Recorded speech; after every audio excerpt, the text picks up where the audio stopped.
চিনাকি দিহিঙীয়া মই পঞ্চম শ্ৰেণীত পঢ়ো মই চিমেণ্ট চাপৰি নগৰ প্ৰাথমিক বিদ্যালয়ৰ পৰা আহিছোঁ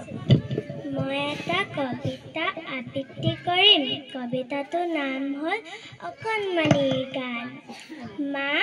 মই আজি সোণবৰণৰ সপোন দেখিলোঁ তোৰ আঙঠি ৰঙা বাখৰ পাখি পিন্ধি উৰা দেখিলোঁ মা মা তোৰ যে মা ৰঙা বগা হালধীয়া কেচবচীয়া ৰিহা এখন আছিল তাৰ নিচিনা চৰাই এটাই মোৰ কাষলৈ আহিল মা মা মই তোক বুলিলে সি কুটুক কুটুক কৰে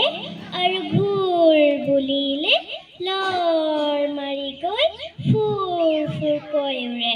বুজিছ মা তাৰ চকু দুটা ঠিক তোৰ আঙঠিৰ পাখৰ আৰু গোটেই গাতে অকা বকা সোণৰ ওপৰ